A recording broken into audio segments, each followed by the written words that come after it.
This is exactly right. The Hulu original series Furious is now streaming on Hulu and Hulu on Disney+. Starring Emmy Rossum as Alice Black, Furious follows a rookie FBI agent on the hunt for Catherine, played by Lola Pettigrew, a mysterious and calculating female serial killer. While Alice upholds justice, Catherine kills for it, terrorizing the rich and powerful men of New York in her pursuit of vengeance. With secrets that change everything, Alice discovers there's a thin line between hunter and prey. Watch the Hulu original series Furious. Now streaming on Hulu and Hulu on Disney Plus for bundle subscribers. Terms apply. Goodbye. I'm Nancy Glass, host of the Burden of Guilt Season 3 podcast. This is a story about a horrendous situation that destroyed 2 families. It's a scorched earth war that shows just how far someone will go to get what they want. Cindy said I had to choose between the truth and my family, and I had to choose the truth. Listen to Season 3 of Burden of Guilt on the iHeartRadio app, Apple Podcasts, or wherever you get your podcasts. My first guest is Paris Hilton, Shakira, Luke, and Yerin. You have surprises? Many surprises. Welcome to the Sweet 305 podcast, where the group chat comes to life. What up? You're the only person I know that loves a yellow starburst. It's lemonade. Listen to Sweet 305 with Lele Pons. Open your free iHeartRadio app, search Sweet 305, and listen now.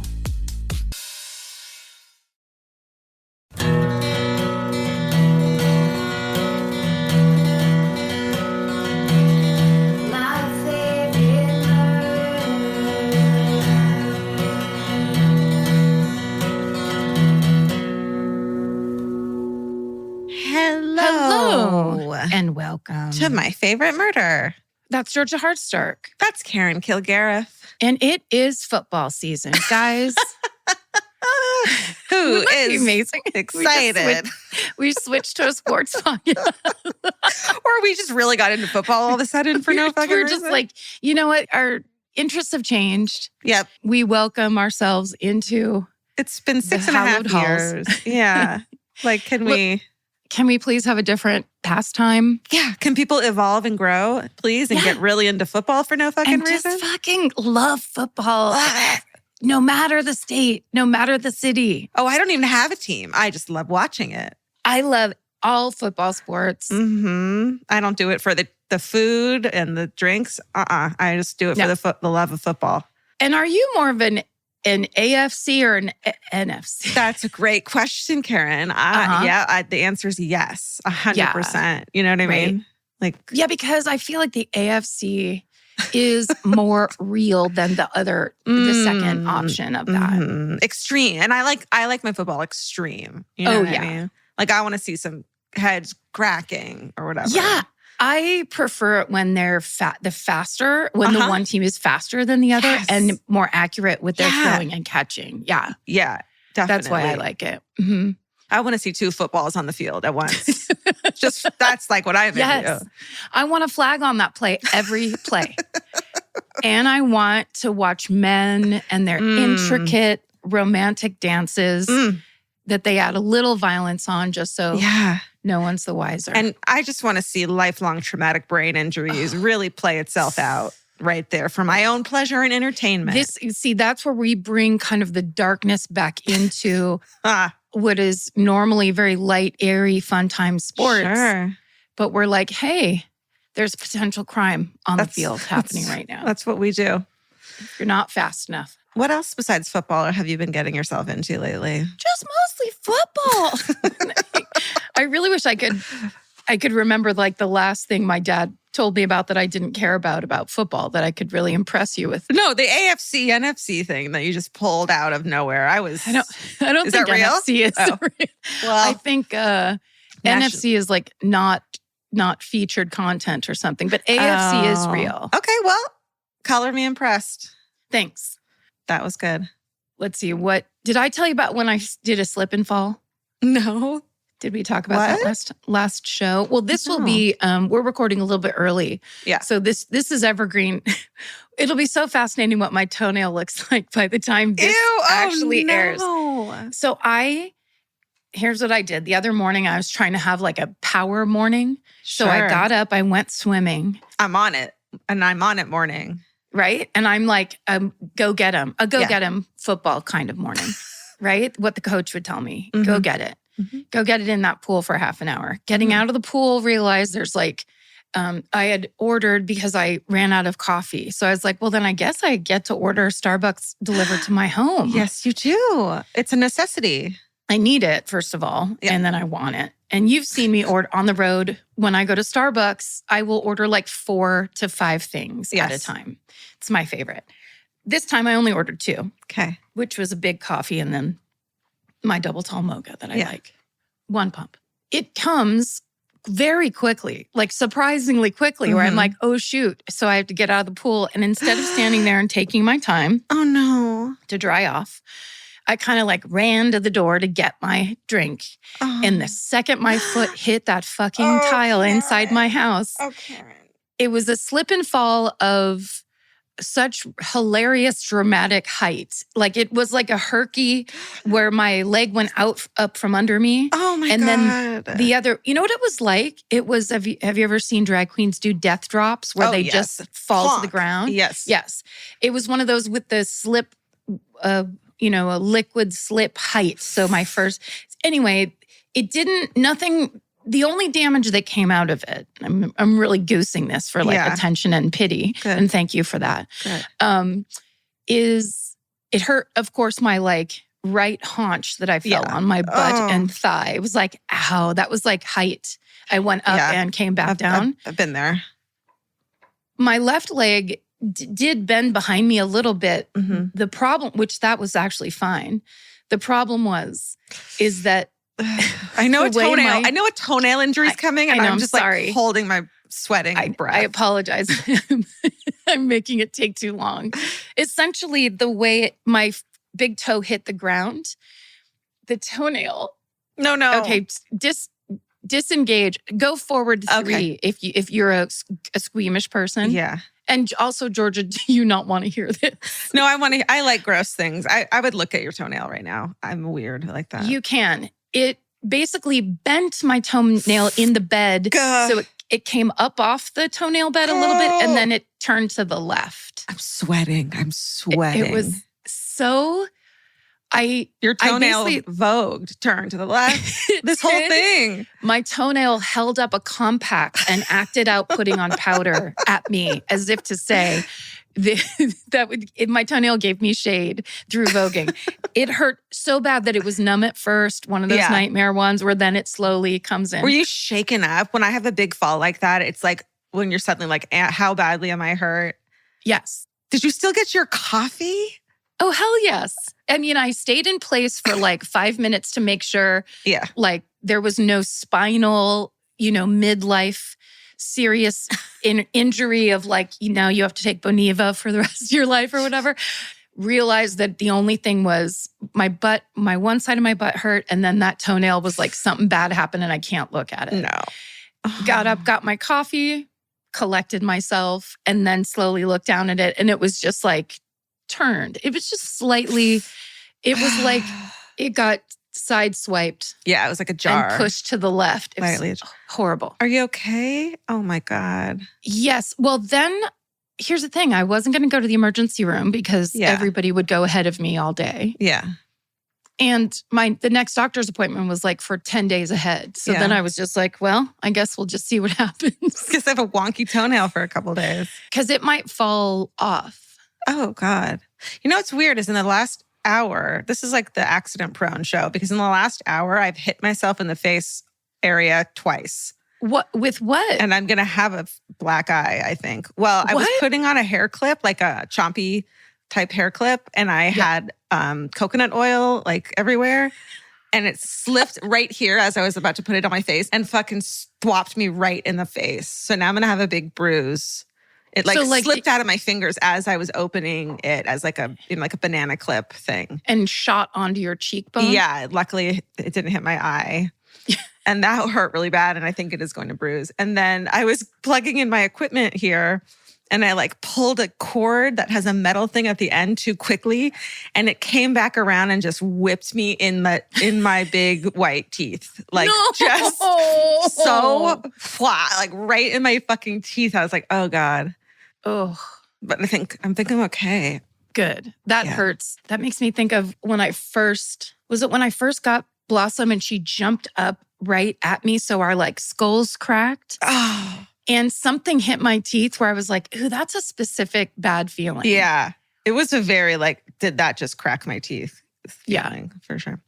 Did that crack my skull up past my teeth? I love when it's like, hey, you guys have evergreen content because this is coming out early. This is where your and my brains go, which is pretty great. And I think it's also like indicative of us being able to have done this podcast for almost 7 fucking years because we're able to just like fill in the time. Hell yes. With tragedy.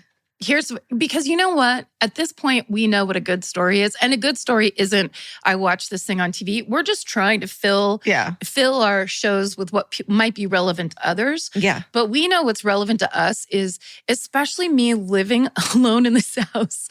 Like I fell down and then I was just like, I might need to stay here for a while. Right. Like just in case. I don't fucking know. Right. And there's no, it's like, and I kind of crawled over to the carpet, just to get a little softness cushion under my butt. Yeah, exactly. It was just like, no, I don't like this at all. Oh God.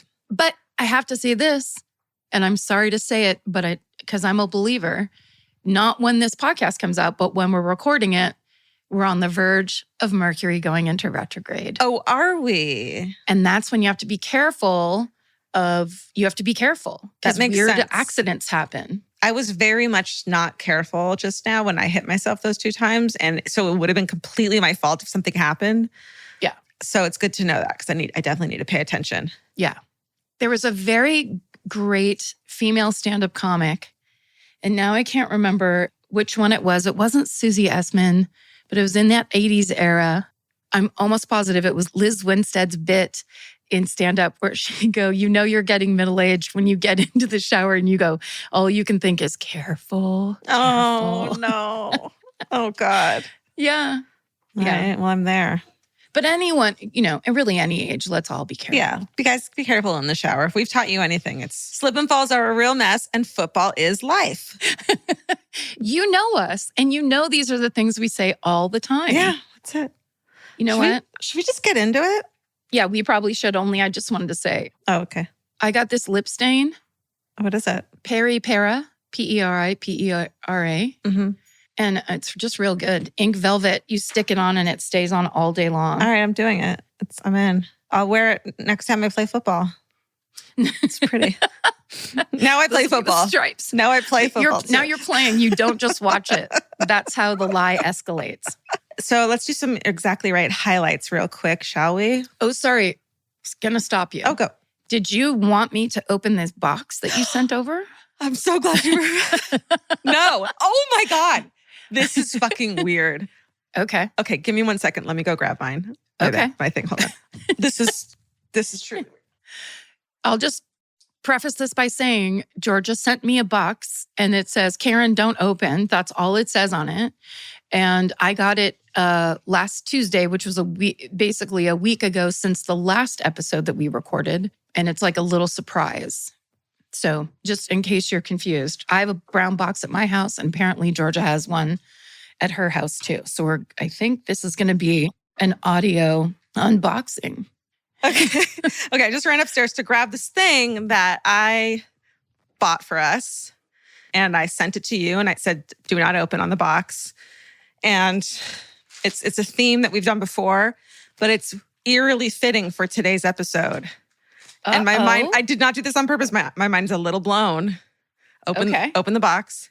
Okay. It is another bag of Brock's candy corn flavors. We've done Thanksgiving. Oh. We've done a couple different kinds. We did, street food. And this one is tailgate flavors. Tailgate flavors. We were talking about football. That's crazy. Hot dog, hamburger, popcorn, fruit punch, vanilla ice cream. This is going to be disgusting. I'm so excited. Me too. Okay, so let's open the bag. Tailgate flavors? That's so weird. Oh, I have to give a shout out to the Murderino who told me about it. Hold on one second. Oh, okay. Oh, I Oh, opened my it and I God. can smell it already. Can Oh, you smell it? hamburger hot dog. Oh my God. You have to get the code. I know. Yeah. Which one's which?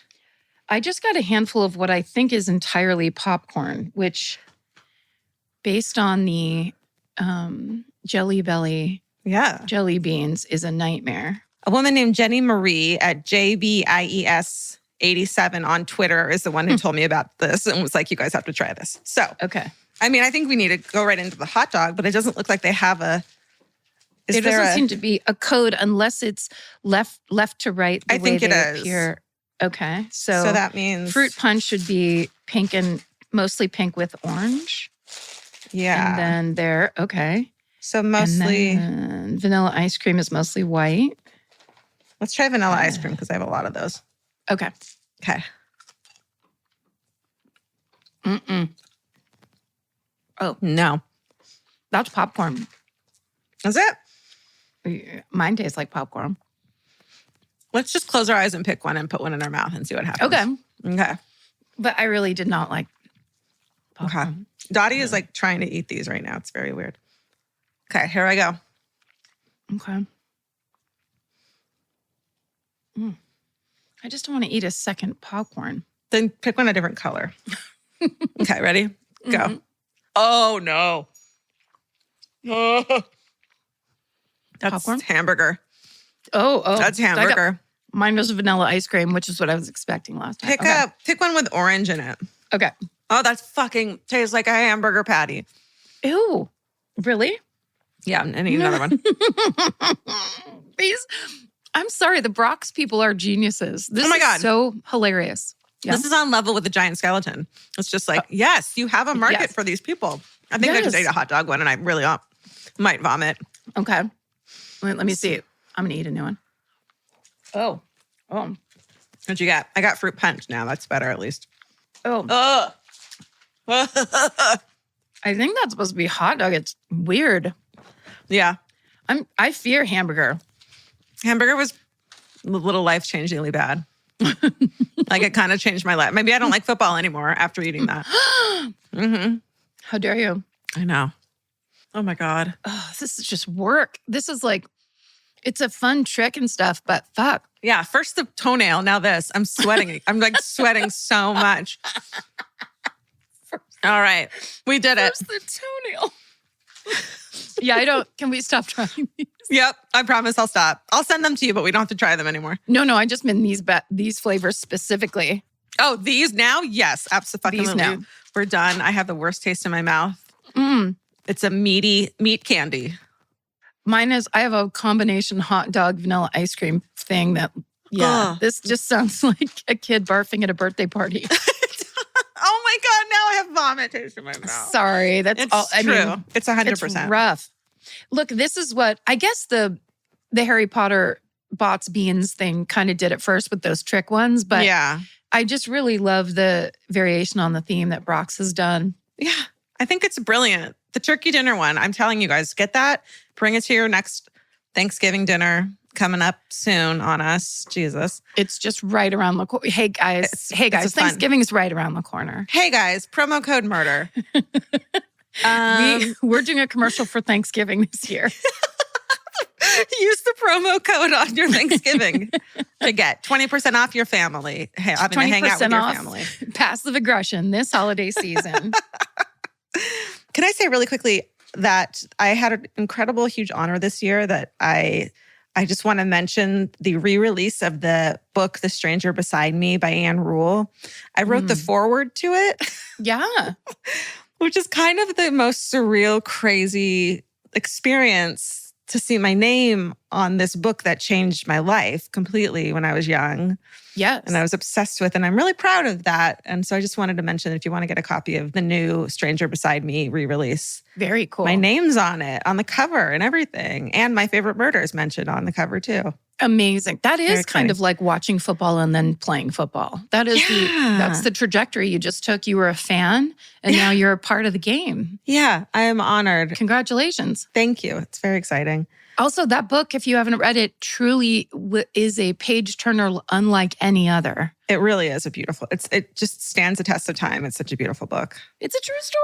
She lived it. She lived it. She stood next to a stranger who was beside her named Ted Bundy. She fell for the stranger beside her. Yeah. It's legendary. Anne Rule. Shout out to Anne Rule forever. Anne Rule. All right, let's do some Exactly Right Corner. This week on I Said No Gifts, Bridger is welcoming comedic actor Timothy Simons, known for his role as Jonah Ryan on Veep, an incredible actor. That role is so perfect and good. And also over on Bananas, the Banana Boys, you know those crazy guys. Yeah. They're joined by stand-up comedian, cartoonist, and author Mo Welch talking about weird news in the world right now. She's so funny. Then on I Saw What You Did, Millie and Danielle highlight another double feature with a mystifying theme. This time, it's Ordinary People from 1980 and A Clockwork Orange from 1971. What a duo. And my guess, because every year is supposed to guess the theme. Yeah. My guess for that theme would be the definition of heavy. Because both of those movies. They are heavy. Then also in the MFM store, we have an end of summer sale happening on everything from our puzzles to the pajamas that we so love. And we're also offering a gift with purchases over $60. The sale ends on September 18th. So go to myfavoritemurder.com to find some merch and treasure. Get some Thanksgiving gift giving out of the way. Yeah. Thanksgiving's right around the corner. Everybody. Promo code murder. I'm first this week, right? Yes, you are. I'm Nancy Glass, host of the Burden of Guilt Season 3 podcast. This is a story about a horrendous situation that destroyed two families. It started more than 7 years ago when Cindy and Kenny were two 40-somethings who had just gotten engaged. Days later, they walked into a scorched earth war they never saw coming. Turn around and place your hands behind your back. The cops came into my house and threw me in jail. And to Cindy's surprise, her fiancé, Kenny, was charged with abusing one of her children. I never once doubted Kenny, and I always doubted the accusation. On Season 3 of Burden of Guilt, you'll hear a story about the lengths someone will go to in order to get what they want. This case has got to be one of the most despicable. Listen to Season 3 of Burden of Guilt on the iHeartRadio app, Apple Podcasts, or wherever you get your podcasts. My first guest is Paris Hilton, Shakira, Luke, and Yerin. You have surprises? Many surprises. Welcome to the Sweet 305 podcast, where the group chat comes to life. What up? You're the only person I know that loves a yellow Starburst. It's lemonade. Listen to Sweet 305 with Lily Pons. Open your free iHeartRadio app, search Sweet 305, and listen now. In the middle of the night, Saskia awoke in a haze. Her husband Mike was on his laptop. What was on his screen would change Saskia's life forever. I said, I need you to tell me exactly what you're doing. And immediately, the mask came off. You're supposed to be safe. That's your home. That's your husband. Listen to Betrayal Season 5 on the iHeartRadio app, Apple Podcasts, or wherever you get your podcasts. This week I'm doing pretty much the least obscure story you've ever heard of, but okay. I watched a really great documentary about this person and this story. And it's kind of a mystery thing that we all know, but maybe don't know that much about because it's so huge in pop culture that we kind of don't pay attention to the details. But today, for you, I'm going to talk about the mysterious death of Marilyn Monroe. Wow. I know, right? Yeah. Why not? Interesting. Of course. It's mysterious and gives one a bad feeling when they think about it. It really does. And I'm not going to help with that at all. So okay, great. The documentary I watched over the weekend was the 2022 Netflix documentary, The Mystery of Marilyn Monroe, The Unheard Tapes, which is based on the book by Anthony Summers. It's a 1985 biography called Goddess.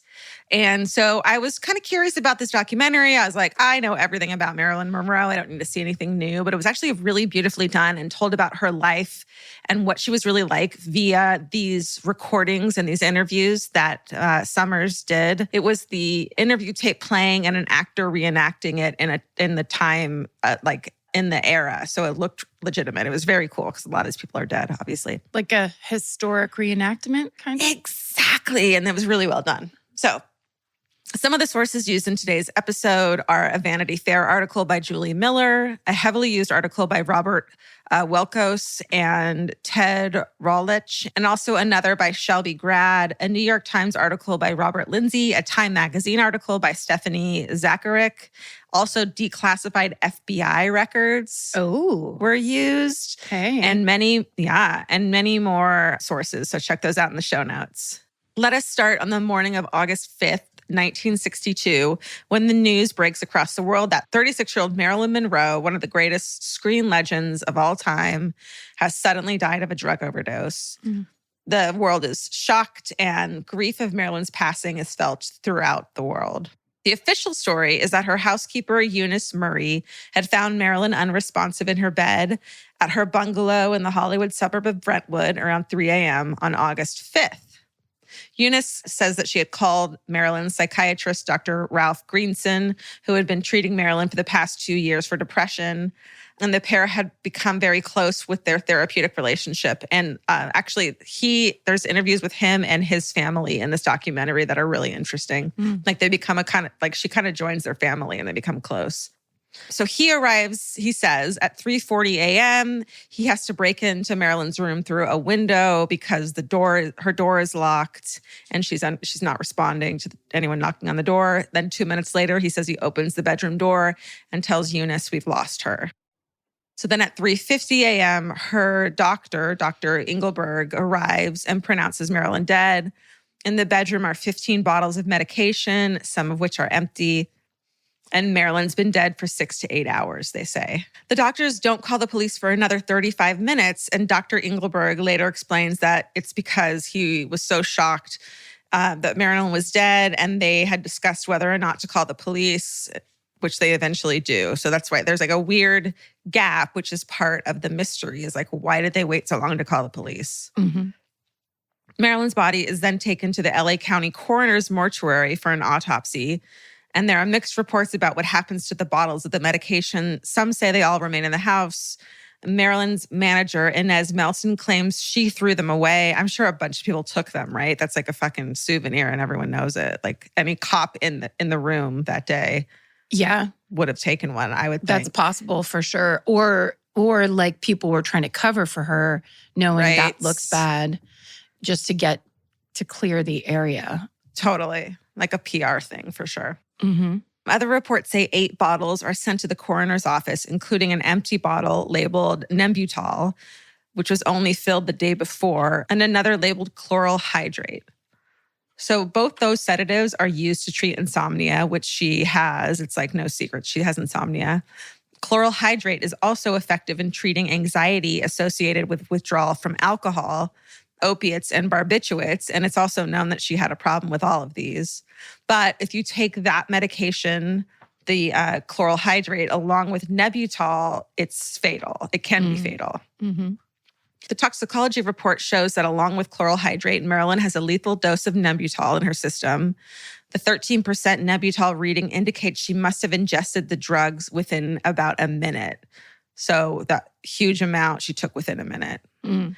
Yet the deputy medical examiner, Dr. Thomas Noguchi, doesn't find any barbiturate or capsule residue in Marilyn's stomach. So if she took all those drugs, she didn't take them like a handful of pills because there's no capsules in her stomach. If Marilyn swallows enough Nembutal pills to give the 13% reading in her liver, she would have died before all the residue dissolved. So she didn't take a handful of this pill, essentially. Okay. Marilyn's large intestine is also discolored, which is a possible indication of an enema. And there's no sign of any injection sites on her body, so that's kind of out of the question. But there is a small unexplained bruise. All right, let's talk a little bit about Marilyn's life. Of course, she's world famous. Publicly, she's portrayed as the epitome of a sophisticated woman and feminine. She's glamorous, this golden age of Hollywood, this icon. She's an aspirational figure beloved by everyone, men and women. But underneath Marilyn's professional success, she's also extremely emotionally insecure and lonely, and she goes through these bouts of depression. She's born Norma Jean Morenson on June 1st, 1926 in LA, and she's later christened Norma Jean Baker, and those two surnames are of her mother's ex-husbands. So neither of those are her father. Marilyn never actually knows her father, and that fact plagues her throughout her life. Her mother, Gladys, suffers from chronic schizophrenia, and in 1934, she's in and out of psychiatric hospitals and is unable to care for her daughter. And so Marilyn moves around from numerous foster homes. She goes into the Los Angeles Orphans Home Society for 2 years. She has no positive, stable parental role models. And during this time, she's sexually abused by a lodger at one of her carers. So she has a really tragic, sad life. She calls herself a waif and just kind of, there's no stability in her life whatsoever. I did not know that about her mother or the fact that she was like essentially a foster child. Yeah. I had no idea. In LA, I didn't know that part. I thought she was from the fucking Midwest or something like that, you know? Right, yeah. It's really sad. And they talk about that in the documentary as well. There's interviews of her as well in the documentary talking about how she just never felt like she had a stable home, and she thought she had a mother. She wasn't an orphan in her mind because her mom, was here, but she was unable to care for her. Yeah. So in June 1942, 16-year-old Norma Jean marries her neighbor's son, 21-year-old James Doherty. And then Marilyn gets noticed by a photographer at her factory job, and her modeling career begins. But she had wanted to be an actress her whole life. She would sit in the movie theater, didn't care what movie it was, would just watch it and dream about being a good actor. But her marriage, which she starts at 16 years old, ends in 1946 because now at 20 years old, Marilyn signs with 20th Century Fox, and the contract says she can't be married. And they talk about the exploitation of these girls back then, these actresses, these wannabe actresses, and how she can't be married because she has to be available, essentially. Available to the higher ups. It's just that simple. Also, yeah, that just provides an extra level of protection and outside eyes of someone going, what are you doing? This is inappropriate. Don't do that. I'm not comfortable with this. Yeah. So I'm sorry, then this first husband could have kind of been the love of her life, but then she had to pick, she was made to choose between her career and her who knows home life. Yeah. And the thing about this documentary that talks about is that she was just always chasing love, especially with older men, like father figure types. She was always chasing, not just with men, but with the public, wanting to be loved and adored so badly because she had none of that her childhood. And it is so amazing that these circumstances she grew up in, she was still able to become, she had this dumb blonde bombshell image that they wanted her to have, but she was absolutely fucking not. She was very, very smart. Well, and that kind of upbringing, as difficult and traumatic as it might be, also absolutely basically provides the fuel to get you to where you want to go. That's the the paradox of those difficulties, especially when you're a kid, is that then suddenly something gets planted inside you and you're like, well, now I'm just going to do it. Yeah. Yeah. There's nothing holding me back. Totally. Yep. Yeah. She was definitely a badass. So after some bit parts, she moves around some studios, and now she's renamed Marilyn Monroe. And her film career really kicks off in 1950. But Marilyn's plagued by self-doubt. She appears to struggle with constant feelings of professional and personal inadequacy. She has debilitating stage fright, so she's often late to set because of that and can't remember her lines. And she wants to do take after take, so the schedule gets all fucked up because of her. But of course, she's also exploited and abused by Hollywood studio executives who aren't interested in her talent. She also has a strong work ethic and she's intelligent, but of course, that's not what they're interested in. However, she's determined to be a success. In 1954, wanting to gain a sense of professionalism, Marilyn starts her own production company. And this gives her more control over her career, and Fox agrees to pay her a higher salary.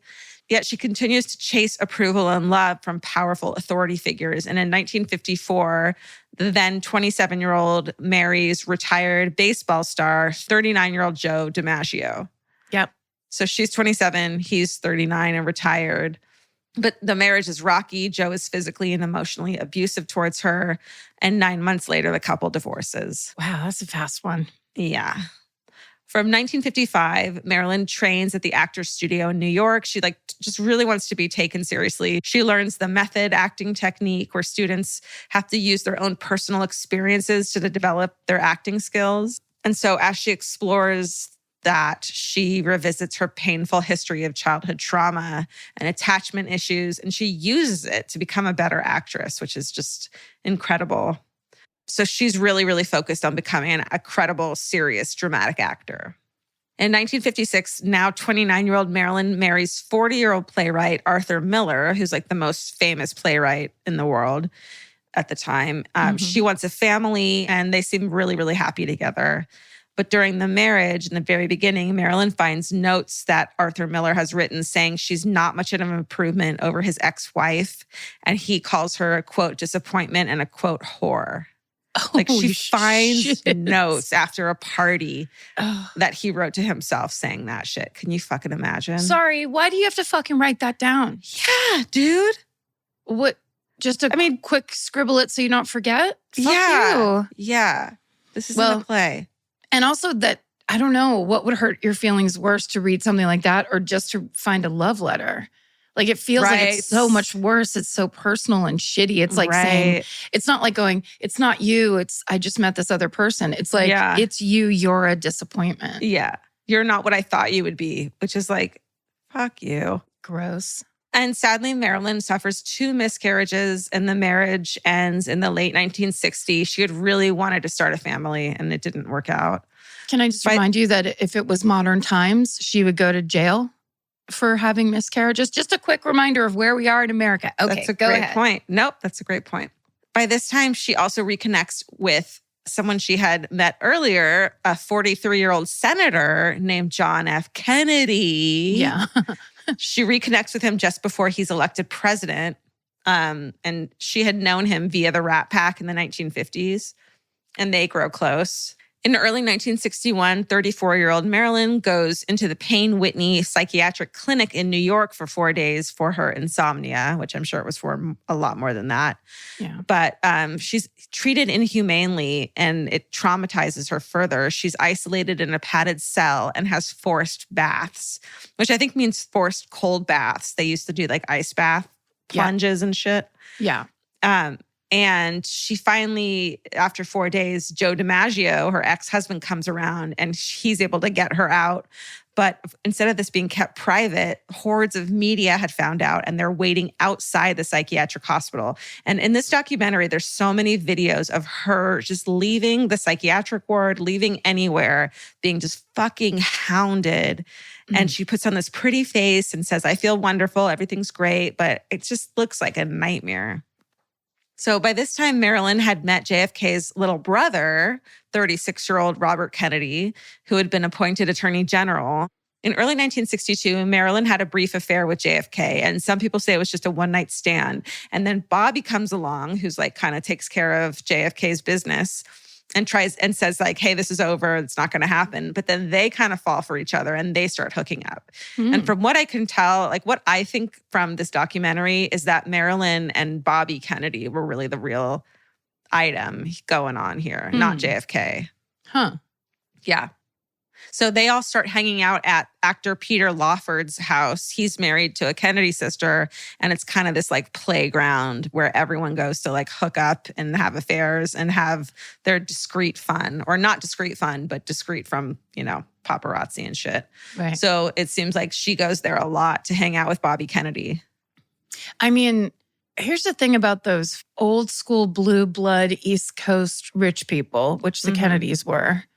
Classic withholders. Somebody like Marilyn, who's always like on the hunt for love and like, I'm not good enough. Yeah. Dudes like that with like the bat of an eye, you are dedicated for life. Yeah. Because all they have to do is be lightly nice to you and then ignore you. And you're like, he's number one. And they're so powerful. That whole family was like insane.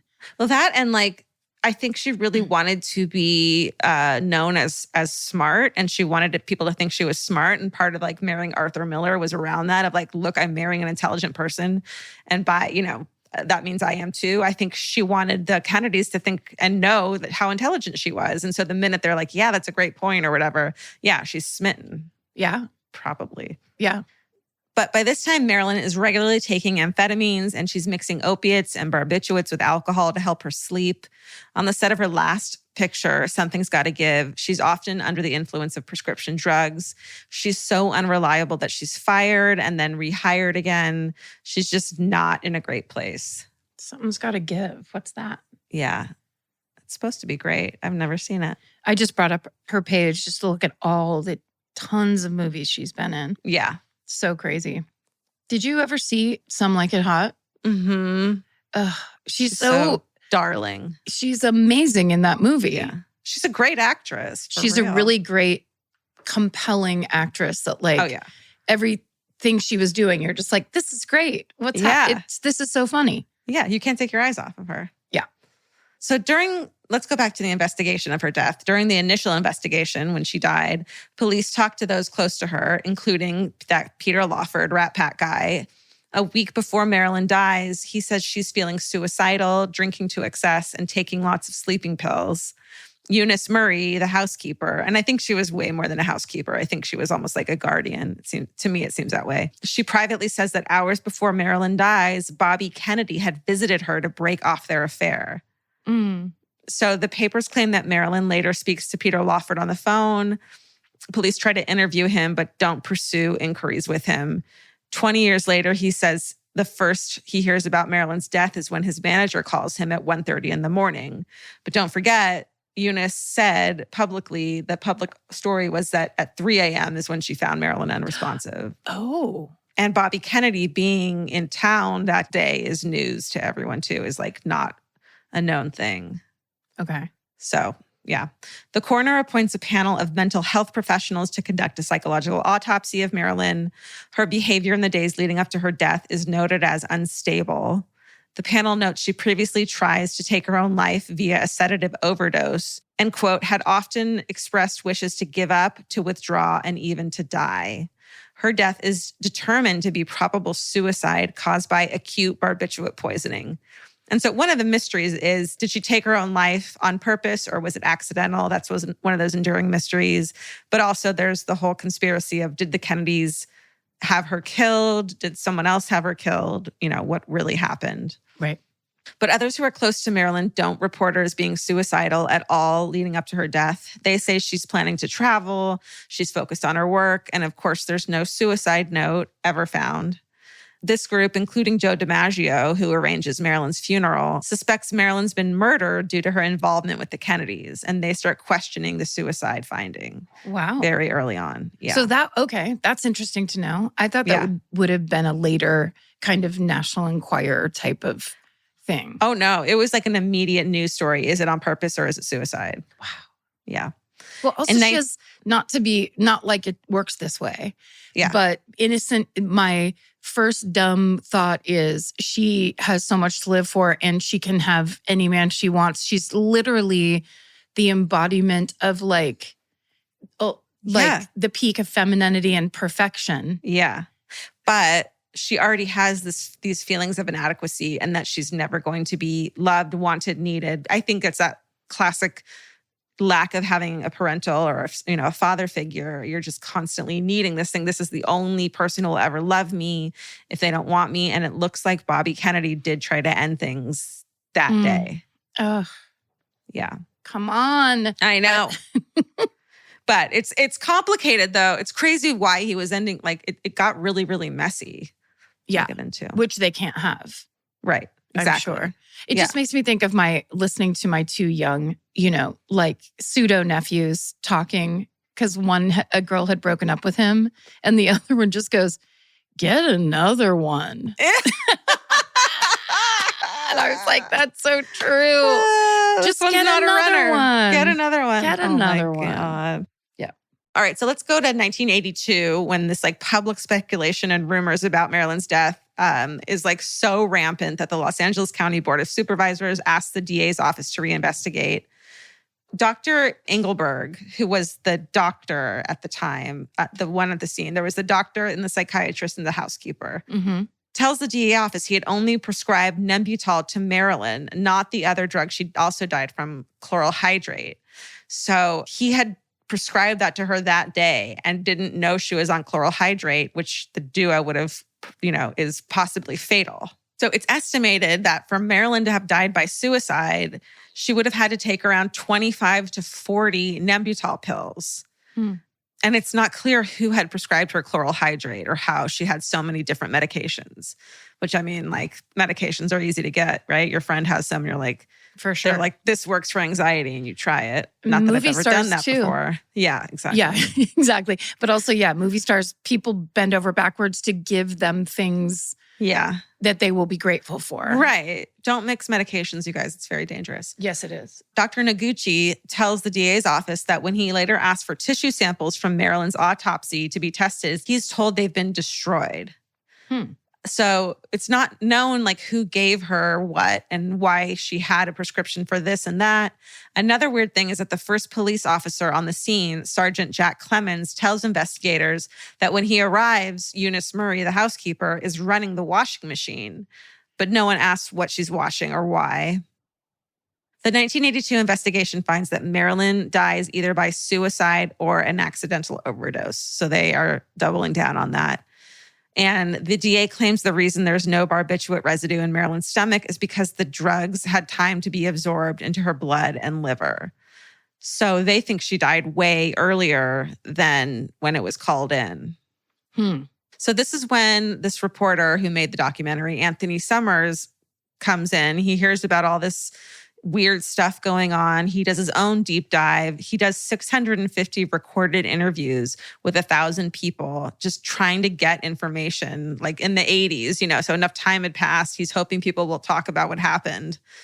So one thing is that in the early 1960s, a private investigator named Fred Otash, who's working for Jimmy Hoffa, head of the Teamsters Union, who of course has mob connections, notably with mafia boss Sam Giancana, he says that Jimmy Hoffa and Sam Giancana hate Bobby Kennedy because the government is cracking down on organized crime. So in 1961, Jimmy gets this private investigator to tap Marilyn's house. So he goes into her house and taps her phone. It happened. Like, this is so fucking crazy to me that you just break into someone's house back then, tap their telephone line. So he does it at Marilyn's house, and he also does it at Peter Lawford, the Rat Pack guy's Malibu house where everyone hangs out. Oh, wow. So he taps their phone and their house and basically gets recordings of Bobby Kennedy and Marilyn Monroe doing it. Like, he gets everything. Wow. And he gets her talking about politics. She's a total leftist. She's kind of spilling the beans on stuff that Bobby Kennedy is telling her, and that JFK is telling her as a friend, in bed. And she's a total leftist, and she's also friends with people who are known communists. So it's totally possible that the U.S. government, hearing all of this information, might start to get worried that she's going to be spreading these secrets that are secrets. Okay. Secrets? Secrets that are secrets. Secrets, okay. Top secret, some people would say. Extra strength secret. Extra strength secrets. Okay, the recordings also capture, allegedly, Marilyn and Bobby Kennedy having a fight at her house the afternoon right before she dies. Oh. So it's just so she dies during all this, and it just so happens that there's recordings of all of it because of these illegal activities. That's crazy. Isn't that wild? Mm-hmm. Where are those recordings? You'll never know. On Netflix? Unfortunately, no. And so that day, Bobby does call off the affair and tells her not to contact him or the president again because the FBI is worried about Marilyn fucking spilling these secrets. And they're like, Bobby, you can't see her anymore. So she's who knows how deep they were, but she's clearly devastated about this. After Bobby leaves her house, she calls the White House to talk to the president. And then so Bobby goes to the the Malibu house and tells Peter he's worried about what Marilyn might do. So he's aware that she might do something to herself. Peter Lawford's third wife, Deborah Gould, who's in this documentary, claims that years after Marilyn's death, her husband, then husband Peter, reveals Marilyn is incredibly distressed about Bobby calling things off. Peter calls Marilyn that day, who says she's, quote, had it with, quote, being passed around like a piece of meat. And before ending the call, Marilyn says, just do me a favor. Tell the president I tried to get him. Tell him goodbye for me. I think my purpose has been served. Oh. Uh-huh. Bobby calls Marilyn later that night and she tells him to leave her alone. That night that she's found dead, Marilyn's publicist, Arthur Jacobs, is at a Hollywood Bowl concert and he receives word that Marilyn has died. So his wife, who's there with him, corroborates that he found out at 10:30 that night. So this whole 3 a.m. thing is not fucking true. Ooh. He leaves the Hollywood Bowl, apparently gets to Marilyn's house at 11 o'clock, and they start making phone calls. Multiple witnesses corroborate that when Marilyn is found that evening, she's lying on her side and she's alive but unconscious. And then the ambulance tries to take her to the hospital, but she dies on the way. And so instead of taking her to the hospital to be declared dead, the thought is that they turn around, take her back to her house, put her in her bed. And the reason it takes so long to, quote, find her and that she dies later is so that Bobby Kennedy can get out of town before she's found. So he has no connection to what's going on. That's kind of what this documentary is like purporting, is that they waited so and there is a helicopter log from that night taking him across the bay to San Francisco. I mean, at 2 or 3 a.m. in the morning. The rich and the powerful live completely different lives. Yeah. Than any of us are even familiar with. Totally. Imagine getting to leave an area in a helicopter just because it wouldn't look great for you. Yeah. just get airlifted out of a situation. Hey, man, we got to get you out of here because this looks really bad because this horrible thing has happened. John Miner, a former deputy DA, comes out and says that Marilyn's access to top secret information via her affair with the Kennedys put the administration in a compromising position, and that she's known to be a bit loose-lipped on the phone regarding her conversations with the brothers about matters of national security. So he surmises that the government goes into damage control and had her killed because of it. And so he suggests there's a conspiracy behind Marilyn's stomach contents going missing at the autopsy and the claim that there's no evidence she ingested the Nembutal. So maybe someone put the Nembutal. Remember, there was evidence that she had an enema. Oh, yeah. So maybe it was given to her after she had been passed out from the other drug and given to her via enema. But there's no evidence of that at all. And if you're going to do the whole fucking Occam's razor thing, the most likely thing is that she was really upset about this relationship ending, took pills, whether or not it was on purpose, and passed away because of it. It's just an interesting thing to think of if somebody takes a lot of pills and drinks a lot of drinks and then wants to get on the phone because they witnessed things they weren't supposed to witness, right, or have been made privy to information that they shouldn't have been. That's just kind of, it's just like, well, what information could it be that they would need to go kill somebody secretly? Don't forget, at the time, there's a lot of really sensitive stuff going on in U.S. politics. It's the height of the Cold War with communist Russia. Marilyn's ex-husband, Arthur Miller, identified as a communist, and he was on the blacklist. By 1962, the threat of the country by Fidel Castro and Cuba and the Russians has the U.S. government really on fucking edge. So they are also losing it. It's possible that that's what was going on. And that's why it's not totally out of the realm of possibility that she was talking too much. You know what I mean? I guess that's part of it. It's not totally out of the realm of possibility that JFK was shot by his own government or by the mafia or by someone other than a lone gunman, which I think is what keeps the story going. Right. It's very feasible, if I may use that word. Yeah. That could take place. Also, this theory just popped in my head. It could have been in the beginning they were talking about sensitive stuff in front of her because they thought she wasn't that smart. Right. And then when she starts putting two and two together and circling back of wait a second, does that mean that da-da-da? I don't know. And based on a lot of information, she was a fucking leftist and it looks like a pacifist. And so she could have heard all this stuff. They thought she was too stupid to understand, actually got upset by it and started telling people like her ex-husband, Arthur Miller, who was a communist, all this crazy information, who would actually do something about that information. Right. So maybe she wasn't going to act on it, but she was telling people she shouldn't have been. Yes, that makes sense. So that's a really good point. Before the Red Scare, there was lots of casual communists in Hollywood because that used to be like saying it turned into the thing that it was, where the McCarthy stuff and all that. But before that, it was kind of like it meant you were artsy. You know what I mean? It was kind of different. Like, I'm open-minded and I don't, let's like defeat the man or whatever. And then it became that thing of like, you are the reason this country is at risk. Totally. So, Totally. So taken all together, the evidence does indicate that there's some sort of cover-up around Marilyn's death. In the same way that people suggest there's a cover-up with both Kennedy brothers' eventual shooting deaths, which is so fucking wild.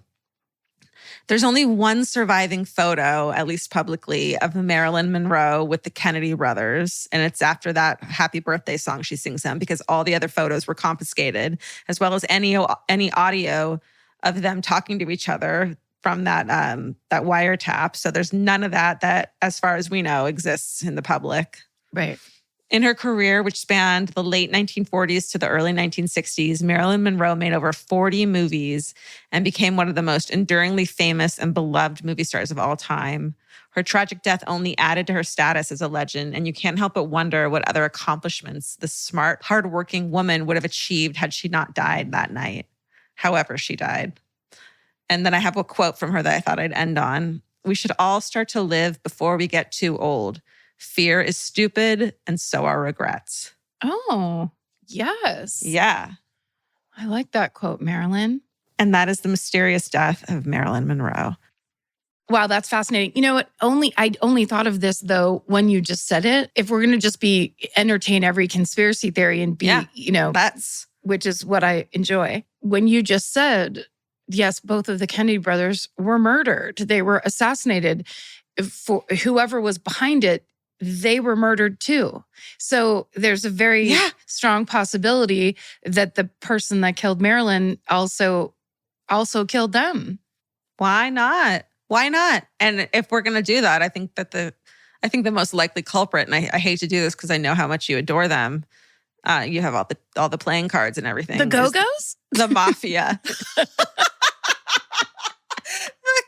Go. I was just trying really quick to think of something I actually like. That was good. Yeah. The mafia. The mafia? But why? Why? Because I think if the mafia killed Marilyn Monroe, it was to get back at Bobby Kennedy or to get him to lay off the mafia I think that she would have been killed but it doesn't make any sense because maybe he broke up with her that night to try to save her. Let's do that. Here's the thing though, I jokingly defend the mafia, but now I'm actually going to do it. They don't kill women and children. The mafia is you keep it's mafia business. That's true. Maybe, unless it's Marilyn Monroe and unless it's Bobby Kennedy, because he was really going after, and Jimmy Hoffa. He was going after Jimmy Hoffa at the time. They were fucking pissed. Yeah. But they're not emotional. They're not. Yeah. They think it through. Well, great job. That was Thank you. That was a fun jaunt. Yeah, right? Yeah. I'm Nancy Glass, host of the Burden of Guilt Season 3 podcast. This is a story about a horrendous situation that destroyed two families. It started more than 7 years ago when Cindy and Kenny were two 40-somethings who had just gotten engaged. Days later, they walked into a scorched earth war they never saw coming. Turn around and place your hands behind your back. The cops came into my house and threw me in jail. And to Cindy's surprise, her fiancé, Kenny, was charged with abusing one of her children. I never once doubted Kenny, and I always doubted the accusation. On Season 3 of Burden of Guilt, you'll hear a story about the lengths someone will go to in order to get what they want. This case has got to be one of the most despicable. Listen to Season 3 of Burden of Guilt on the iHeartRadio app, Apple Podcasts, or wherever you get your podcasts. I'm Stephanie Young. The hit podcast Love Trapped is back with new updates in the case of Laura Owens. This is CR 2025, State versus Laura Owens. I think she really believes that she still has an out. I'm quite confident that they're up to something. We're following the case live as the criminal charges finally come to a conclusion. Trust us when we tell you, as the victims of Laura Owens, she will not stop. Listen to Love Trapped on the iHeartRadio app, Apple Podcasts, or wherever you get your podcasts. In the middle of the night, Saskia awoke in a haze. Her husband Mike was on his laptop. What was on his screen would change Saskia's life forever. I said, I need you to tell me exactly what you're doing. And immediately, the mask came off. You're supposed to be safe. That's your home. That's your husband. Listen to Betrayal Season 5 on the iHeartRadio app, Apple Podcasts, or wherever you get your podcasts. All right, well, I'll follow up your possible murder / cold case / enduring mystery with one of my favorite types of stories that I like to do on this podcast, a survival story. Woohoo! I'm about to tell you today the survival story of Antonio Sena. Okay. So the primary sources for today's episode are an article for ABC News Australia by Emily Olsen and Sarah Ferguson. The princess? Sarah Ferguson? Hey. A YouTube video by a place called AFP News, where they did a whole presentation on this insane event. And a New York Times article by Manuela Andrioni from 2021. And the rest of the sources will be listed in the show notes. This harrowing tale begins in the northern Brazilian state of Pará. It's January 28th, 2021. So this is very recent. 36-year-old pilot Antonio Sena has just taken off from a tiny runway in a nearly 50-year-old single-engine Cessna 210L. And as he steadily gains altitude, he can see the Amazon rainforest unfolding beneath him and all around him. And as breathtaking as that is, his mission that day is all business. And it's the kind of work that Antonio normally says no to. He's delivering food supplies and 160 gallons of diesel fuel to an illegal mining operation deep in the Amazon rainforest.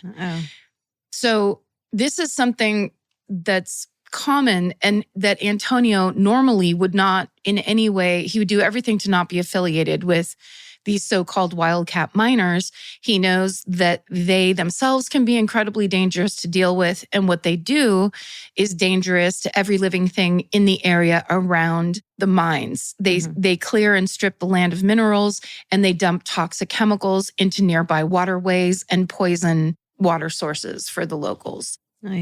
But it's mid-pandemic.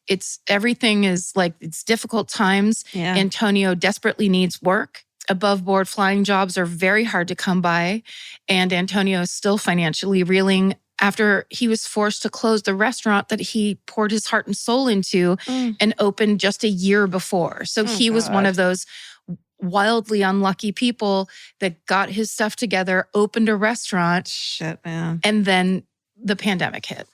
Nightmare. So he takes the work he's offered. And at the time, when many industries are suffering, illegal mining in Brazil is booming. So these delivery gigs are the most consistent money available to him, and the money is good. After about a 10-hour day, Antonio can walk away with a guaranteed minimum of 3,000 Brazilian real, which is about 590 American dollars. So that's an amazing paycheck. Yeah. And it's hard-earned money. The job has its risks. He, of course, is piloting a small, old airplane filled with barrels of highly flammable fuel and cargo over vast, isolated swaths of rainforest. So he's rolling the dice for sure. But Antonio's a good and experienced pilot. He's logged over 2,400 hours of flight time. He's experienced all kinds of less than ideal flying situations. A profile on him by ABC Australia says that he has, quote, navigated dust storms in Chad, downpours in Brazil, and that in 2015, he performed a successful emergency landing with 24 passengers on board following an engine failure. Fuck. So he knows what he's doing. Yeah. So Antonio figures, compared to all that, this short flight is just going to be a walk in the park. Mm-hmm.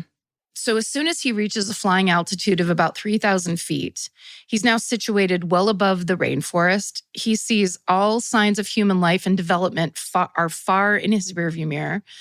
Do they have rearview mirrors in planes?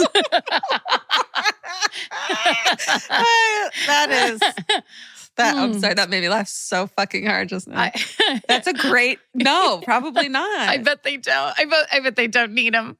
There's someone just like adjusting it, fixing their lipstick a little bit, and here hypothetical. It's a hypothetical rearview mirror. Get used to it. You can always tell when I go off the page and start talking because the bullshit meters go off the charts. Okay. So now he's just flying over an endless sea of green, basically. Yeah. Suddenly, about halfway through his flight, Antonio feels a distinct shift. The steady roar of the plane's engine has suddenly dropped into eerie silence. He looks at the plane's gauges and he sees they're all on zero. Nope.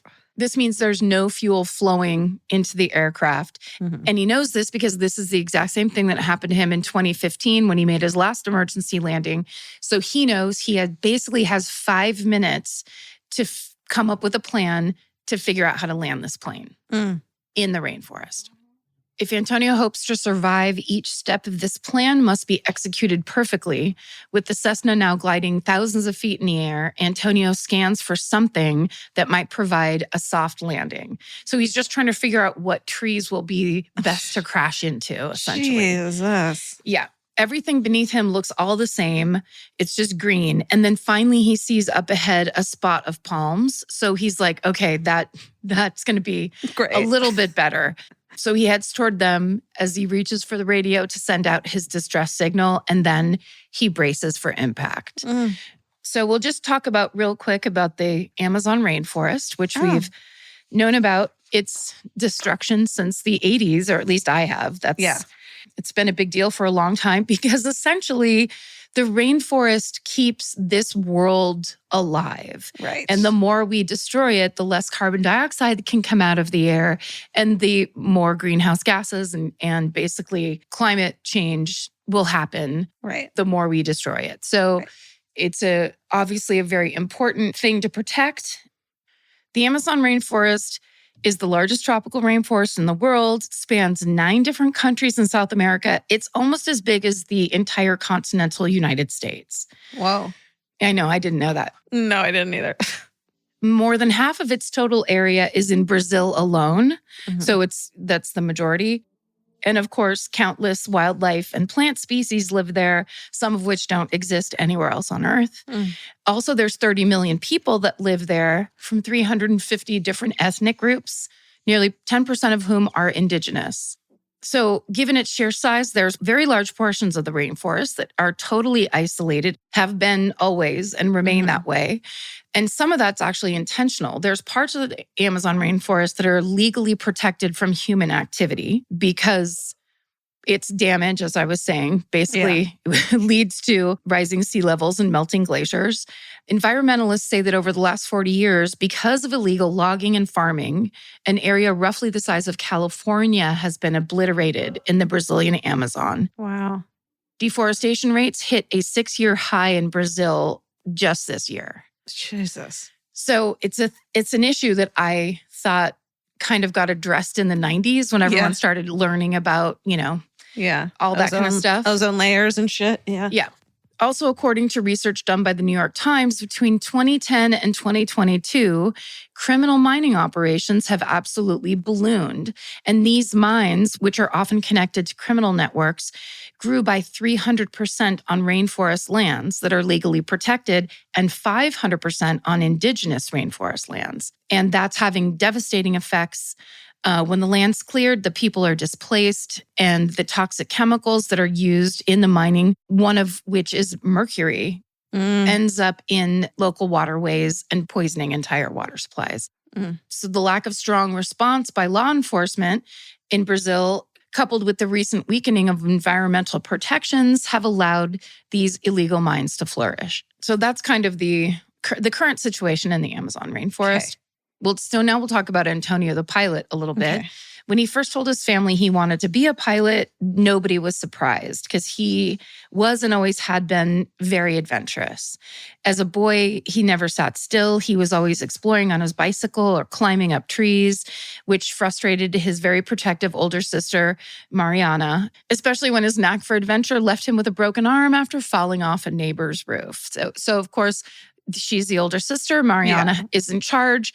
And then she turns around at her brothers. She looks across and is like, you've got to be kidding me. I bet she got in trouble for it. Right? Yes, that's what I was just going to say. She's like, I'm going down for this one. She's not protective. She's just the one who gets in trouble for him getting fucked up. That's why she has to be protective. Oldest sisters. Not cool. The burden of the older sister. That's right. May we never know it. Cheers. Amen. Regardless, Mariana always wanted to help her brother achieve his dreams. And along with their younger brother, Tiago, Antonio's siblings sold tracts of land to help him pay for his piloting classes. Aww. So it was like the family pitched in and basically helped him get that done. Mariana even put him up at her house while he was studying for that exam. She was, of course, always worried about it, though, because she remembers when Antonio was going to flight school, he was telling her about this lesson that they all had to learn in survival skills. And she didn't like the idea that he would someday be in a position where he would need to know these survival skills that he was learning. And unfortunately, that day is today. So now we're cutting back to when Antonio looks for some palm trees, gets on the radio, calls out the distress signal, and then braces for impact. What a nightmare. Nice segue. Yeah. Right? And now we're back. So the plane has crashed in a dark area of forest packed with vines, plants, and trees, which is every area of the rainforest. Right. It's all dark and green and packed with man, there's plants. no McDonald's in the... Well, there's huge. There's McDonald's cows grazing on stolen land. Anyway, we'll talk about that. Sting is a guest here today, and we'll have him on in a second to talk about what a problem it is. Great. Antonio's mangled Cessna is now on the jungle floor, and so is the 160 gallons of diesel cargo that has been ruptured in the crash. So the entire place smells like gas. Inside the wreckage, Antonio's pinned to his seat, and he is drenched in gasoline. But he's amazingly never lost consciousness. He's awake. And as far as he can tell, he's not injured from this crash. He feels okay. There's no major pain. He's not confused. He doesn't have a concussion. All he can see on his body are a couple small cuts. He's amazed. He just fell 3,000 feet through the air, and somehow he's unharmed. It's nothing short of a miracle. Not even a toenail out of place. Not even a toenail shifted to the left in an unholy manner, like mine is. Okay, so then the smell of gasoline hits him, and he realizes he is in a very bad position. So he wrenches himself out of his seat. He goes through the cabin debris. He finds his backpack. He basically collects himself. He has to kick out the windshield, the front windshield of the plane, slides out onto the nose, jumps down, and just starts running for his life. And as he's running away, the plane explodes. Yep. What? What's that action movie? I know. And so all alone in the forest, he turns around and looks and realizes this is the second time he's cheated death in a matter of moments. Dude. In a major way. Crazy. Yeah. So he looks for a place to sit down and catch his breath. And then he goes through his backpack and he takes stock of the supplies that are in his backpack. So here's what he has. Okay. He's got 4 cans of soda. He's got 3 bottles of water. And he has got 12 bread rolls, which I would love to know what kind. Me too.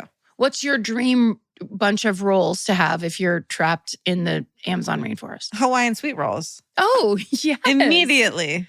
Okay. Oh, I would eat them. I would eat them all right then. And I'd be like, well, shit. That would be a problem, probably. They're so airy and light. I was thinking 12 biscuits would be amazing. Like you want something denser. Yeah. Yeah. And when I drink my water off a leaf, then you want something that's just going to expand in your stomach, right? Okay. But now I really want Hawaiian sweet rolls. Okay. Well, let's make a list. Okay. Order Postmates. Okay. Feel free to order Postmates at any time during my story. Okay. He's got that. for the food. He's also got some tools. He has 2 pocket knives, a flashlight. He has lighters. He has rope, and he has trash bags. That's right. Clean up. All right. He has a change of clothes. Consider it. Okay. He's got a wristwatch, and he's got a totally charged cell phone. Oh. So hilarious. That's not a Survivor story. Well, there's no service. Okay, of course. So he can play solitaire for his own sanity, which is what I would do. Immediately start playing solitaire the second I sit down. You and I would finish the bread rolls and you'd play solitaire, and then we'd have no food and no battery anymore. And we'd start complaining about why won't anyone help us, including ourselves. Okay. So he can barely see sunlight through the trees. There's no roads. Obviously, there's no phones. There's no people anywhere near him. It's just him, his fully charged phone with no service, and his rolls in the vast, dark jungles. So he thinks back to his survival skills class, and he knows that while he waits to be rescued, he needs to build shelter for when it invariably rains.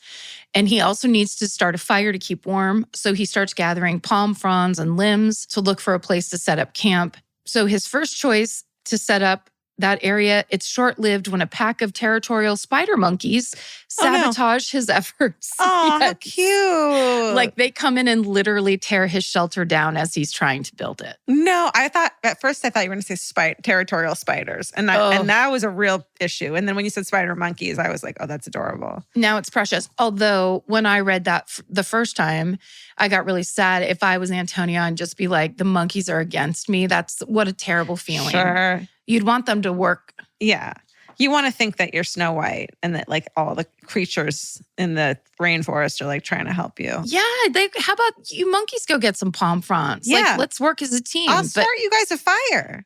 They're like, no, you have to get out of our area. And our area is this whole area. Yeah. Our area is the rainforest, motherfuckers. Okay. So despite his exhaustion, Antonio can barely sleep that first night. Of course, he's in the rainforest. Yeah. No, thank you. Because there are territorial spiders. You just can't see them. Oh, God. I don't want to think about those guys. No, don't think about it. Okay. But he is awoken all night long with scary jungle sounds. He doesn't know how close any of them are or how far away or what is making the noise. And he can feel bugs crawling all over his body. And of course, he has to constantly shoo away those spider monkeys because they will not leave him alone. Oh, I love them.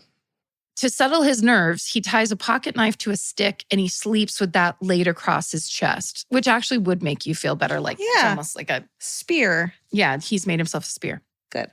He would later say, quote, "An enormous fear of the dark and its shadows took hold of me. But after a while, I understood the mechanism of fear. And instead of it paralyzing me, I used it as an engine to keep going." Huh. Mechanism of fear. I like that. I like it too. It's a parallel thought to Marilyn Monroe's quote. Yeah, because fear is a useful tool if you use it as a tool instead of letting it take hold. Right. That's a really good point. Fear is there for a reason. Yes. It gets you going. Like you have reason to be afraid. So good. Take the information and then do something with it. Yeah.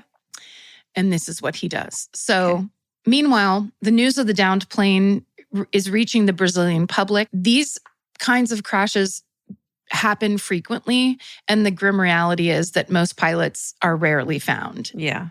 Because it's difficult, of course, to actually survive a plane crash into the rainforest. It's very unlikely. Yeah. And then it's really hard for the rescue people to spot you once you've gone down. Because basically you go into the canopy and that's it. It's not like it leaves a big hole. Right. Because it's so dense in there. Basically, it takes a miracle to get rescued in the rainforest. Okay. But don't forget, he's already evaded death twice. So he might be like a real house cat out there. He might have 7 more to go. Okay. So when this story hits like social media or, that it immediately resonates with Brazilian people, partly because of the time and place, and Brazil is being ravaged by COVID-19. By January 2021, over 200,000 Brazilians will have died from coronavirus. Wow. So the story of a pilot's possible rainforest rescue actually offers everybody a little bit of hope and a break in the onslaught of bad news that they're getting all the time. the possibility of a miracle is out there now for people to focus on, and it's definitely a great distraction. Sure. In quarantine, essentially. So around 8:30 that night, the night of the crash, Brazilian authorities call Tiago and Mariana, Antonio's brother and sister. They're shocked. They had no idea he was flying again, let alone flying for illegal minors. And they know these sorts of rescue missions don't tend to have happy endings, but they also know their brother and how courageous he is. And they believe he will do anything to survive. Mariana tells Tiago, quote, "Let's do whatever we have to do. We have to get to him." And then Tiago's like, "I have a dinner on Wednesday, so maybe I'll meet you up there at the end of the week." Oh, no. Just kidding. He was right there. He was right there with him. And here's the best part. Because it happened in 2021, Mariana tweeted about the whole thing the entire time. Oh, wow. Yes. Cool. So people were truly like on the edge of their seats. Yeah. So after his first sleepless night in the rainforest, Antonio gets up and decides that he's going to go back to the crash, see if he can scavenge anything from after the explosion. But of course, there's not much left that's useful. The plane's charred, so is anything that was left inside it. But that's when Antonio notices there's still a gap in the tree line where his plane crashed through the palms. And he knows that this might stand out to any rescue plane that's flying overhead. Yeah. And he figures it's the best shot at being spotted. So he sets up camp by the wreckage. And the spider monkeys are like, "Fine, we'll go over there too. We don't care." No. No. Oh. So I thought they're just like following him around the rainforest, fucking with him. Oh. I think they're a constant. Yes. When DreamWorks makes this movie, there will be a cast of spider monkeys. Oh, absolutely. So Antonio spends the daylight hours gathering supplies to keep himself safe and warm throughout the night. And it's not easy. He's collecting branches and palm leaves for his shelter, but he's exhausted, of course, and he's trying to conserve whatever food he has left and whatever energy he has left, but it's all going pretty fast. Yeah. Then he discovers a nearby stream. Oh. And so his lucky streak continues because now he has something close by to keep him well hydrated. He doesn't have to just wait for it to rain. So he stays at the crash site for the next couple of days, watching the gap in the palm trees. Little by little, he watches as the gap closes, as the palms shift back to their original position. Oh, no. Uh-huh. Wow. Yeah, he knows he's running out of time. Isn't that dark? That is so crazy. So in the outside world, the search for Antonio is fully on. As Marin, the researcher, wrote, it is fully on. Marin, fully. Antonio's friends have posted a $10,000 real reward, which is the equivalent of $2,000 in American dollars. Okay. And that's just for anyone that has any information of how to help the rescue efforts. And in the small city of Santarém, sorry about the pronunciation, Santarém, the Brazilian Air Force sets up a base for their search and rescue flights.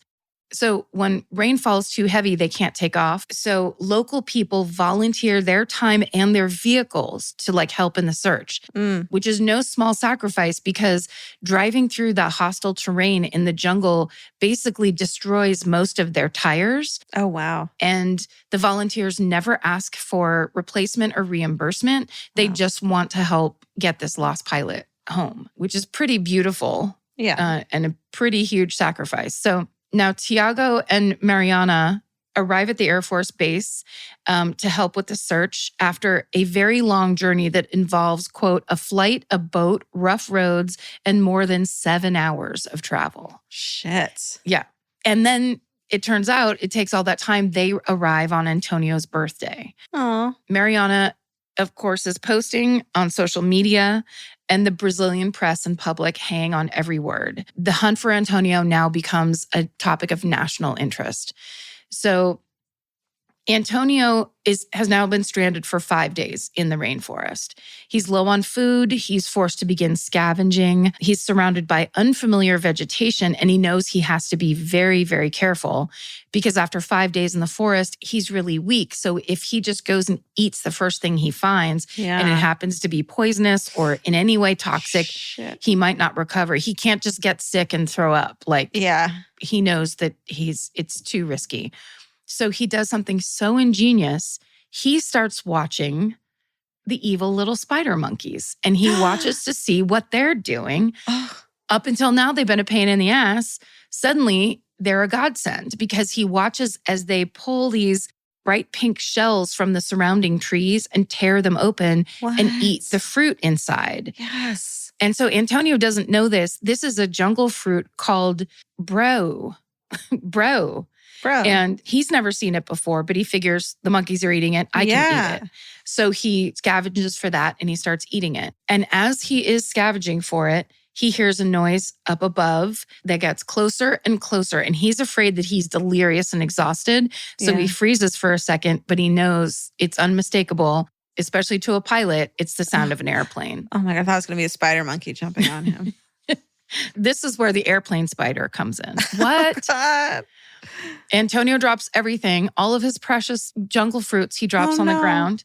And he runs full speed back to the crash site to stand in what remains of the little window opening to the sky. Basically, by this point, the palms have almost entirely recovered to their original position, but there's still a tiny gap up there. So he jumps up and down, waves, screams, does everything he can. And then he watches the airplane just pass over the little window in the canopy, and it doesn't see him. And just as clearly as he heard that plane coming, he listened to it go. Ouch.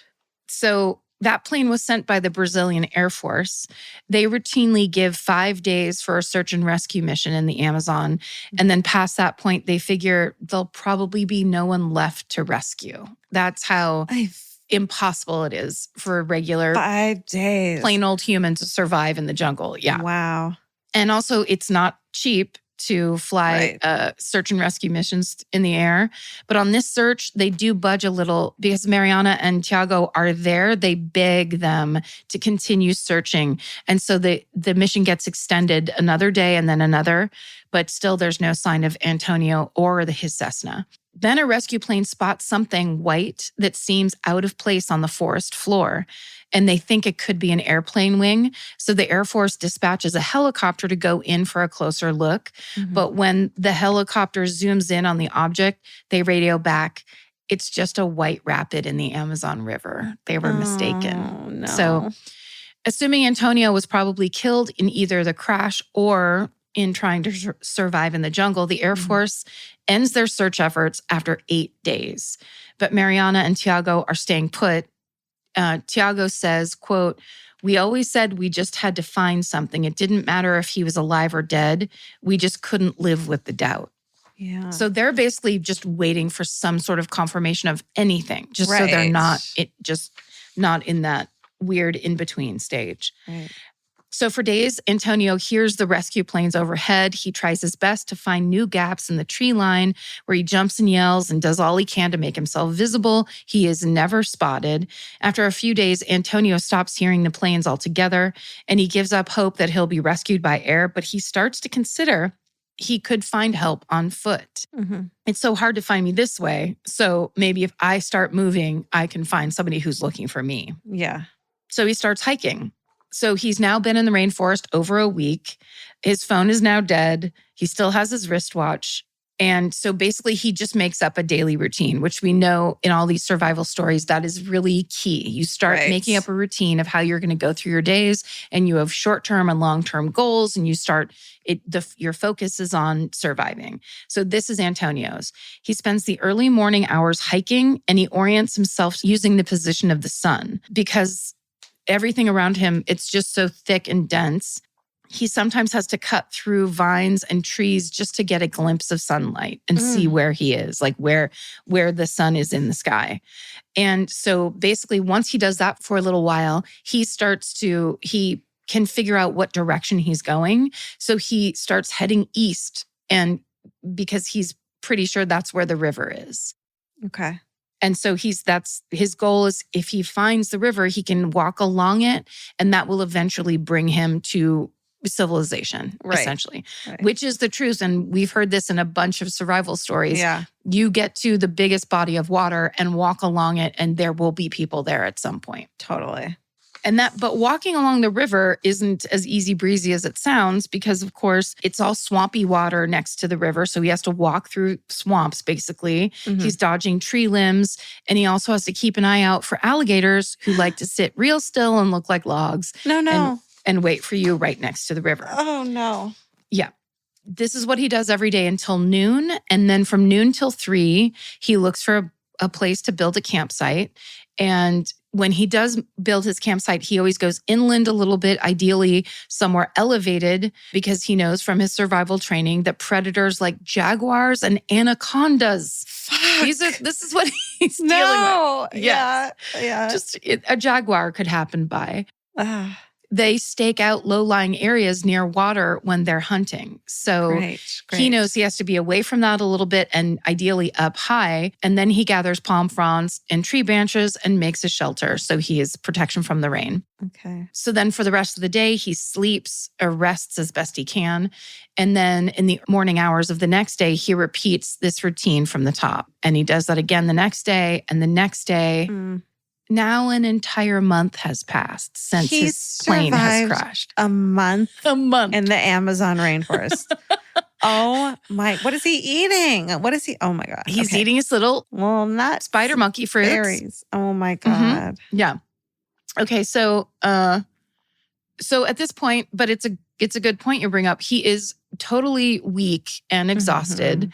His body's been pushed to the brink. His main source of food are those pink-shelled fruits that he's been on the lookout for. Although, like one day he found 3 bird eggs and ate those, but that was like just barely enough protein to get him going. Also, that's one of my greatest fears, to be stuck somewhere and you have to eat raw bird eggs. It's so gross. The bigger, the worse. Don't you think? No, I'd just be like, you can have it. It's a terrible thought. It's so awful. But with all the walking and the physical activity that he's doing, he's always starving. Nothing he eats is ever enough. Sure. By day 35 in the jungle, Antonio hasn't eaten for 3 whole days. Wow. He thinks his body's giving out. He starts to reckon with the horrifying fact that despite all of his perseverance, his courage, his luck, and his strength, that he probably isn't going to survive or make it out of the rainforest alive. Then he hears a new sound. And I like to think that these things happen right back to back, right? When he was like, I'm too weak, I can't go on. Yeah. And he's like, what's this noise? And what it wasn't a spooky jungle sound and it was not an airplane. He listens closely and realizes it's a chainsaw, which means there's people somewhere nearby. Oh my God. Yeah, but who knows where, right? Right. And who knows who, because as we already said, there's a lot of people doing illegal shit out there that they're not supposed to be doing. So you don't just want to run up on a camp. Sure. On a guy with a somewhere. chainsaw. Yeah. Oh my God. It's Leatherface from Texas Chainsaw no. Massacre just out. That's the newest version of Texas Chainsaw Massacre, is he's just killing people in the Amazon rainforest. Who are trying just to survive. Yeah, they're just trying to. And then that guy with this terrible mask. Okay. So the chainsaw sounds very far away and daylight is fading. And Antonio knows he can't risk getting turned around in the rainforest at night and getting lost. Yeah. He's so weak, he figures that basically if he got lost at this point, it would kill him. Yeah. So he settles in for the evening and he prays that he'll hear that same chainsaw again in the morning. Spoiler alert, he does. He does. Yay, it's a survival story. Antonio wakes up early in the morning and he follows his same routine. He orients himself toward the sun. He walks toward the river, but now he follows the river and the sound of the chainsaw. Yay. As it gets closer and closer, Antonio sees something breaking up the dense forest landscape. It's a white tarp. And beyond the tarp, he can make out the distinct shape of a human being. Fuck yeah, human beings. Humans. Antonio is drained, he's delirious, and he's on death's doorstep. Marin, the alliteration. What alliteration. He's losing his vision and most of his body is cramping up. But seeing another person for the first time in over a month gives him this jolt of adrenaline and sends him walking right through the swamp water, across the river, and over to where he sees the tarp. Wow. So now his clothes are soaking wet and hanging off of his body, and he cautiously approaches the man who's near the tarp. He doesn't want to spook him, and he doesn't want to threaten him. Yeah. And when the man finally sees him, he's visibly startled at the sight of this dirty, gaunt man who seems to just have materialized out of the jungle. But he isn't met with hostility or violence. Instead, the man asks him how he can help him. And Antonio sees a large bucket of Brazilian nutshells sitting beside the man and realizes that he is a Brazil nut forager that's out there harvesting. And that means he's not a threat. Yeah. And then he realizes this means he's saved. Yay. So this man gives him 2 chestnuts and then goes to find the leader of his foraging group, whose name is Maria Jorge dos Santos Tavares. She has 5 decades of experience collecting nuts in the Amazon to forage and sell back home. Just like Antonio, Maria and her crew came to the jungle to make a living, but their work is sustainable and doesn't harm the forest. And it's also been a very important revenue stream for Maria. She lost her husband during the pandemic. So her whole family is grieving. Then they realize that's a whole other income that they've lost. They have to get back out there. So the only reason they were that far into the rainforest is because they knew they had to make their haul that year. Their harvest had to be way bigger. So that they could make more money because they lost their husband and father. So it was just more fate that served Antonio because they normally would not have been that deep in the forest. Wow, that is wild. Yeah. So Maria finds Antonio a change of clothes, gives him hot milk and crackers, which he eats in tiny bites. And then she gives him multiple spoonfuls of salt. Brilliant. So smart. That's what you need. Electrolytes. Yeah. While he rests, Maria radios her daughter Miriam, who lives in the city and has access to a phone. And she instructs her daughter to reach out to Antonio's siblings to tell them that he's still alive. But when Miriam gets in touch with Tiago and Mariana, they can't believe it, literally. At this point, it's been over a month since their brother's plane went down. And of course, they want him to be alive, but they lost hope that he would be coming back safely. And they're really afraid this is a hoax. Oh, shit. Or some sort of a scam. Sure. So Miriam puts their call on speakerphone, and then she gets her mother, Maria, on the radio. And Miriam mediates the conversation, basically. Then I made a note. Miriam has to do everything. So first she asks her mother to give Antonio's full name and birthday, but that doesn't actually convince the siblings. So Tiago asks for something that's decidedly ungoogleable, which is the name of Antonio's dog. And then over the radio, they hear their brother say, Gancho. Which is his dog's name.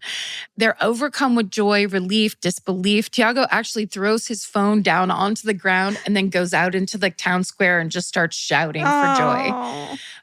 Mariana's actually speechless. She's having a really hard time accepting that it's real because it's just so unbelievable. Sure. I mean, the idea that most rescuers expect people to survive at the most 5 days. Right. And this is now 38 days later. Holy shit. It's so crazy. So soon a police helicopter arrives at the foragers' camp to bring Antonio home. Maria sends him off and then returns to the forest to continue her work. Wow. Can't mess around because you still got to bring in that harvest. Back at it. Rescuing human beings doesn't make you any money. When Antonio lands in Santarém, he sees his brother and sister waiting for him at the base, along with a crowd of reporters and just well-wishers, people that are just thrilled he's back. He runs to his siblings and holds them tight, saying through his tears, I did this for you. I survived for you.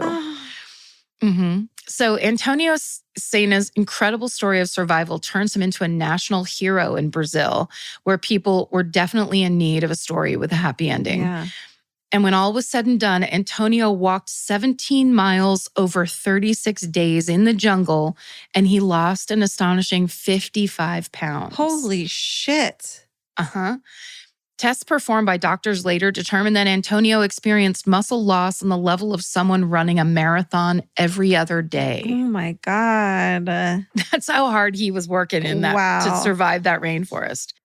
Antonio's journey reignited the conversation around illegal mining in the Brazilian Amazon, with Antonio himself vowing to never work for wildcat miners again because of his renewed appreciation for the rainforest, saying, quote, "A lot of people said I beat the forest, but I just walked past it, and she supported me. She gave me water and food. She is the sustenance of the chestnut trees who saved me.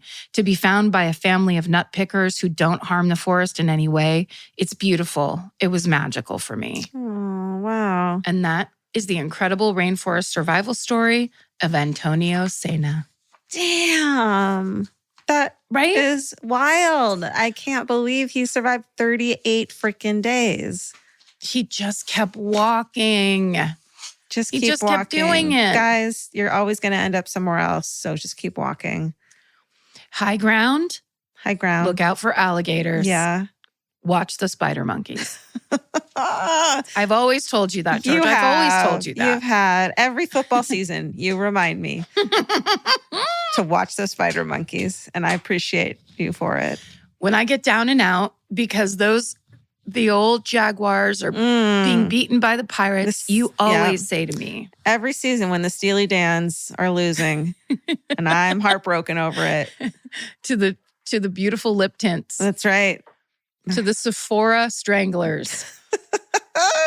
Thanks for listening, you guys. We appreciate you as always. You are our what? Go ahead. I was going to say Amazon rainforest. What were you going to say? A special angel. Oh, yeah. You're our angel investor.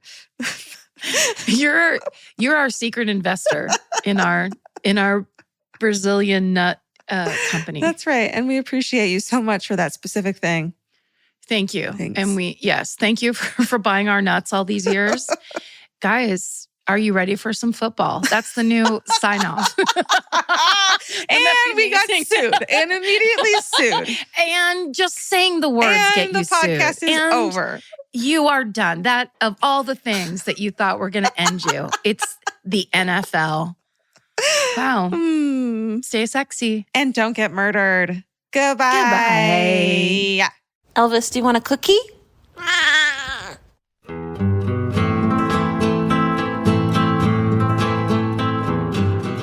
This has been an Exactly Right production. Our senior producer is Hannah Kyle Crichton. Our producer is Alejandra Keck. This episode was engineered and mixed by Stephen Ray Morris. Our researchers are Marin McClashen and Gemma Harris. Email your hometowns and fucking hoorays to myfavoritemurder@gmail.com. Follow the show on Instagram and Facebook at myfavoritemurder and Twitter at myfavemurder. Goodbye.